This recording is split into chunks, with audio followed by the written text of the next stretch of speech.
Oi, adolescentes, como é que vocês estão? Nós chegamos hoje à nossa última lição da nossa revista.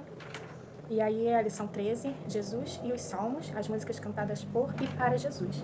Então, para a gente não ficar se delongando muito, né, porque o outro vídeo que a gente já fez ficou enorme, vamos começar logo orando. Feche os seus olhos aí, vamos falar com Deus. Senhor, muito obrigada por esse dia, muito obrigada, ó Deus, pelo teu cuidado. Senhor, muito obrigado porque o Senhor tem nos guardado e nos livrado de todo mal. Senhor, te pedimos agora que o Senhor venha falar conosco, ó Deus, através dessa lição, ó Deus, através da tua palavra. Fala aos nossos corações e nos modifica. É o que te pedimos em nome de Jesus. Amém. Então, a lição 13, ela tem como instrução básica o texto de Lucas 24, do 44 ao 48. E a gente vai ler. Lucas 24, do 44 ao 48. Lucas 24, do 44 ao 48, e aí diz o seguinte: A seguir, Jesus lhes disse: São estas as palavras que eu vos falei, estando ainda convosco. Importava se cumprisse tudo o que de mim está escrito na lei de Moisés, nos profetas e nos salmos. Então lhes abriu o entendimento para compreenderem as Escrituras, e lhes disse: Assim está escrito que o Cristo havia de padecer, e ressuscitar dentre os mortos no terceiro dia, e que em seu nome se pregasse arrependimento para a remissão de pecados a todas as nações, começando de Jerusalém. Vós sois testemunhas destas coisas. E esse é o texto da instrução básica.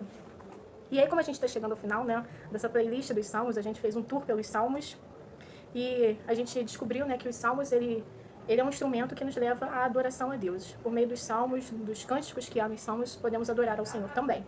E aí, na nossa partida, diz que a gente não pode terminar de estudar esse livro da Bíblia tão central, né, ele fica literalmente no meio da Bíblia, mas entendendo que o tema central dos Salmos também é falar sobre Jesus, mesmo que Jesus ainda não tivesse nascido na época que os Salmos foram escritos, mas eles falam sobre Jesus. E aí uma curiosidade, que aí a gente vai entrar no ponto 1, que é Jesus falou os Salmos, é que vocês sabiam que há 360 citações do Antigo Testamento no Novo Testamento?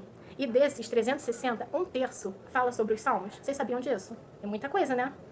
E aí, não é à toa, né, que Jesus, ele é citado nos Salmos, né, através de profecias e tudo mais, mas Jesus, ele também cita bastante os Salmos, enquanto ele ensinava, enquanto ele falava, ele fala bastante dos Salmos.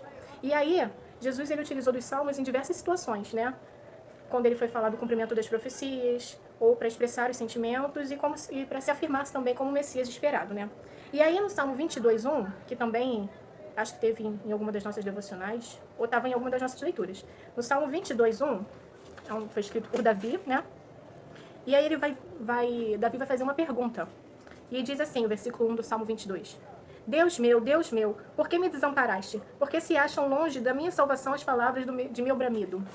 E aí vocês se lembram quando a gente escutou isso no Novo Testamento? Quando a gente escutou essas mesmas palavras do início do versículo 1 do Salmo 22? Pois é, foi com Jesus. Quando Jesus ele estava lá na cruz, ele disse essas mesmas palavras. Deus meu, por que me desamparaste?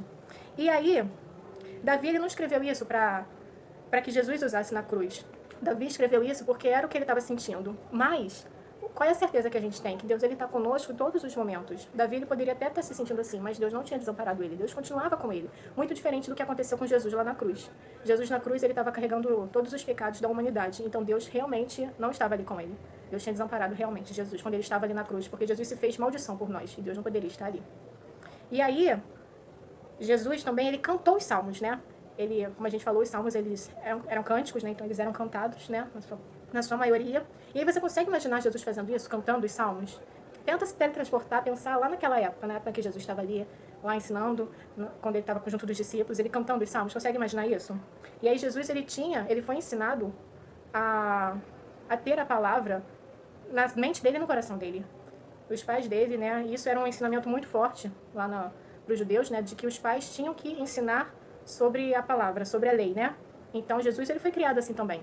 Então ele tinha guardado na mente dele, no coração dele toda a palavra. E aí ele cantou, né? Durante ao longo da sua vida ele cantava os salmos também.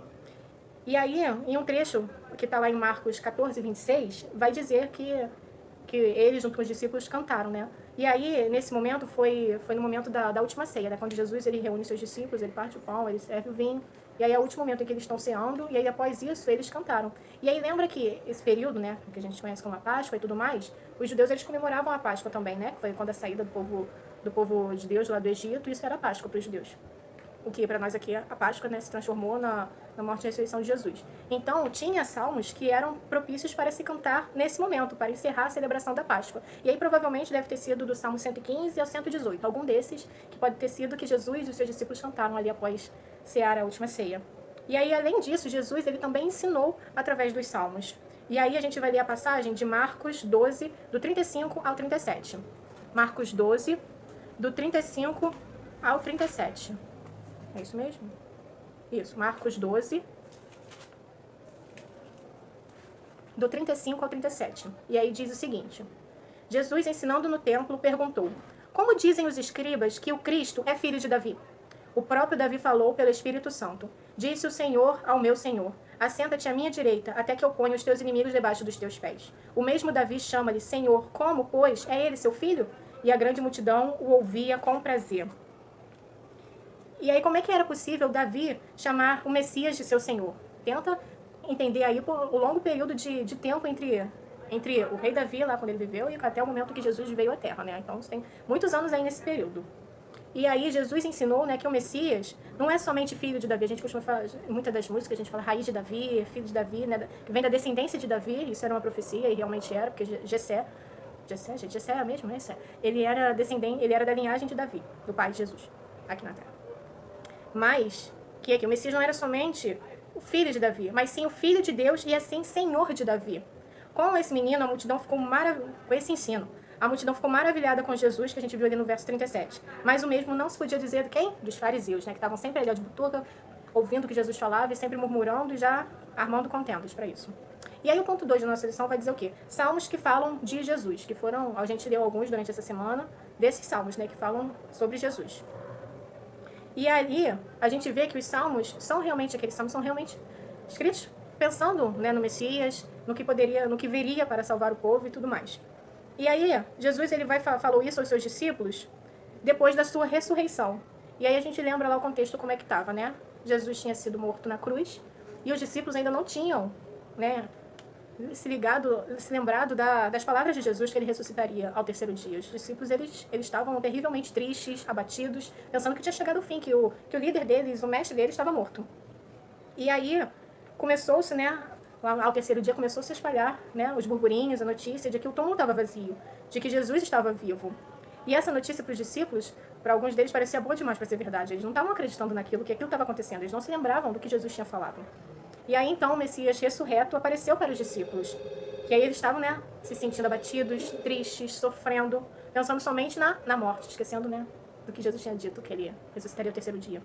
E aí, quando Jesus apareceu, ressurreto aos seus discípulos, e aí, enquanto eles estavam comendo um peixinho assado, né, Jesus disse uma coisa para eles, né, que o tio Vão costuma falar muito, ele falou essas palavras até em uma das devocionais da semana. E aí Jesus fala para ele que toda a escritura testemunha sobre mim. Eu sou o propósito da lei de Moisés, dos profetas e dos salmos.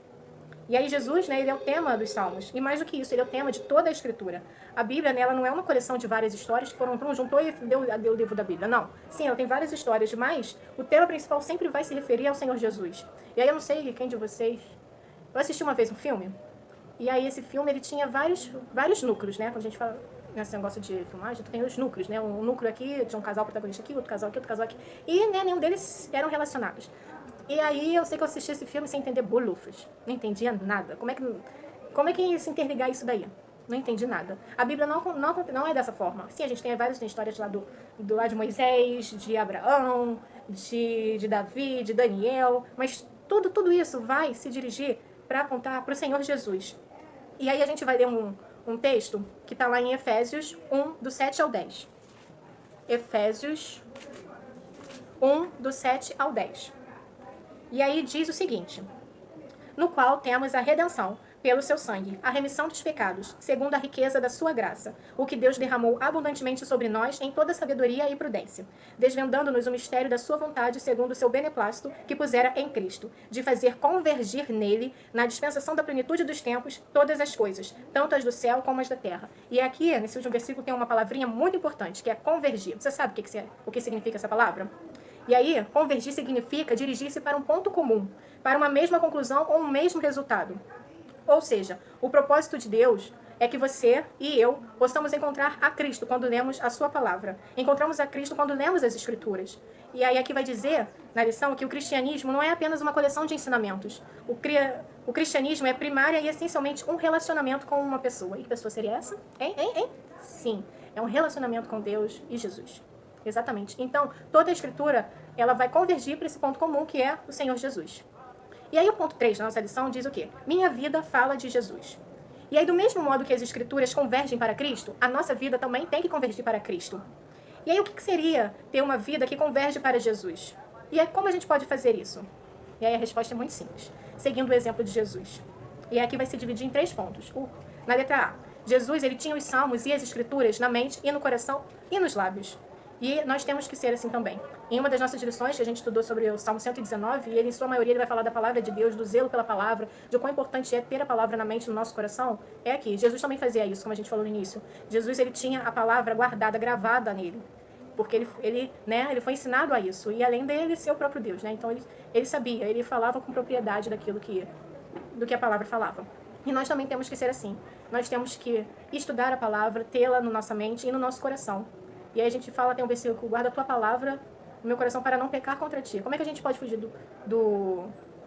de pecar? Nós vamos pecar, porque nós somos humanos e enquanto estivermos aqui nesta terra, nós iremos pecar. Mas temos que sempre buscar nos aperfeiçoar. É o processo de santificação, né? A gente tem que buscar cada vez mais a leitura da palavra, a meditação da palavra, para que ela possa ficar entranhada, gravada dentro de nós. E aí quando surgem determinadas situações, vai dar aquele estalinho na gente assim, a gente vai lembrar do versículo. A gente nem vai entender como é que eu lembrei disso? Mas é porque você estudou e aquilo vai estar guardado dentro de você. É igual quando a gente vai estudar na escola, quando a gente tem uma prova para fazer. Não vai pensar que vai descer uma revelação assim do alto e você vai gabaritar uma prova que você nem pegou no livro para estudar. Não vai contando com isso, não.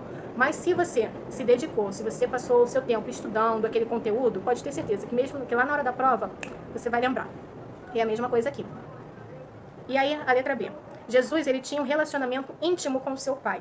E aí, Jesus, mesmo sendo o próprio Deus, ele não abriu mão de ter momentos, e foram muitos momentos, de intimidade, de oração com Deus. Ele ia para lugares desertos para orar. Ele, por vezes, passava a madrugada toda orando. Outras vezes, se levantava cedo para orar. Orava sozinho, orava com seus discípulos. Isso daí tem que ser um costume para a gente. Porque a oração é o quê? A gente conversar com Deus. A gente vai falar para Deus, vai render glórias a Ele, vai falar para Ele tudo que a gente tem sentido, tudo que a gente tem necessitado, vai agradecer por todas as bênçãos que Ele tem derramado sobre nós. E aí, como é que a gente vai escutar de Deus se a gente também não lê a palavra? É aquela coisa, a oração você vai falar com Ele e Deus vai falar contigo através da palavra. Entendeu? É um relacionamento, uma conversa. Por exemplo, eu estou falando com vocês e aí vocês estão escutando e depois vocês vão falar comigo. É destinatário remetente, tá? E aí a letra C. Jesus se submetia à vontade de Deus, mesmo quando ela era difícil e exigia sacrifícios, como foi ele vir à terra, né, ele deixar toda a sua glória para vir de forma tão humilde como foi, e também na sua morte. No entanto, quando Jesus ele estava orando, ele se afastou dos discípulos, ele estava lá no Jardim de Getsemane, e aí ele estava orando, né, conversando com Deus, ele chegou a pedir, para que, se fosse possível, que Deus afastasse todo esse sofrimento que ele teria que enfrentar. Mas aí depois ele vai dizer uma coisa muito importante também. Mas contudo, se faça o quê? A tua vontade, Deus, não a nossa, porque a gente é falho. A nossa mente é falha, a gente peca, a gente é limitado. Mas Deus, ele tem a visão ampla das coisas, ele sabe o que está ali além da curva. Então, a vontade dele vai ser sempre soberana sobre nós. Nós temos que reconhecer isso e não ficar murmurando, reclamando, tá? Porque a gente tem esse costume de ficar murmurando, ficar reclamando, então isso não é legal. Então, a gente tem que entender que a vontade de Deus é soberana sobre nós, ele vai fazer o que ele planejou, que já estava escrito, é o que vai ser cumprido. E a gente não deve ficar murmurando, a gente tem que se submeter à vontade de Deus. E aí, aqui já no finalzinho ele vai dizer aqui, que a gente não temos como fugir. O Evangelho exige de nós uma resposta. Não dá pra a gente estudar tudo que a gente estudou nessa lição e deixar lá guardadinho lá na gaveta. Nada disso. Tem que ocorrer uma transformação em nós. Porque a gente aprendeu tantas coisas, a gente foi para vimos tantos ensinamentos ricos aqui e a gente não pode ficar guardando isso só para nós. Tem que ocorrer uma mudança em nós e a gente tem que passar isso à frente. E aí, pensem no lugar que Jesus ocupa na vida de vocês. Ele é o ponto central da vida de vocês ou ele está lá na periferia? Ele está lá escondido. Pensa nisso, tá? Tem que ocorrer uma mudança em nós, tá bom? E aí o Pit Stop vai dizer o seguinte: estamos chegando ao fim de um musical e poética série de estudo, mas não para por aqui, é somente um começo. E aí os salmos, eles são canções de Jesus, cantadas por ele, mas não apenas isso. Quando entendemos que Cristo é o tema de salmos, os salmos nos levam a adorá-lo. Lemos e cantamos os salmos para Jesus. E aqui na lição ele vai fazer um textinho interligando todas as nossas lições aqui, a playlist da Bíblia. E aí esse textinho diz o seguinte: Salmos é a playlist da Bíblia. E nós, os cristãos, com o auxílio dos salmistas, podemos adorar ao Senhor, lição 2, e conversar diretamente com Ele, lição 4. Em oração, apresentamos-lhes nossos lamentos e petições, lição 5. Agradecemos quando Ele responde nossas orações, lição 9. E temos a certeza do perdão, lição 8. Celebramos e adoramos ao Senhor na casa do Senhor, lição 11. Cristo é a fonte da nossa confiança, lição 6. É o nosso pastor, lição 3. E o Senhor de tudo, lição 13. A palavra é sobre ele. Por isso devemos nos apegar a ela de todo o coração, lição 10. Até os salmos que incluem as imprecações que a gente estudou, lição 12. Encontramos cumprimento em Cristo, pois clamam pela justificação dos justos e pelo juízo dos ímpios. E esse textinho ele faz um resumão de todas as nossas lições. Eu espero que vocês tenham realmente aprendido todas as lições que tivemos durante a lição, a playlist da Bíblia, que vocês guardem ela no seu coração e principalmente que vocês coloquem em prática, que isso tenha sido feito a diferença na vida de vocês e que vocês possam propagar tudo que vocês aprenderam, tá bom? Então a gente vai orar agora encerrando, espero que vocês estejam bem, tô com muita saudade de vocês, tá bom? E vamos orar agora agradecendo, tá bom? Senhor, muito obrigado a Deus, porque o Senhor falou conosco através desta lição e através da Tua palavra. Ó Deus, podemos aprender, ó Deus, que toda a Escritura, ela converge unicamente para Cristo e ela testifica, ó Deus, de Jesus. Ela não são livros soltos, ó Deus, ela tem toda a finalidade de convergir em Jesus. Muito obrigado, ó Deus, porque o Senhor é soberano sobre nós, ó Deus. Ajude-nos, ó Deus, a fazer sempre a Tua vontade e nos submeter à Tua vontade. É o que pedimos em nome de Jesus. Amém. Tchau, adolescentes. Fiquem com Deus.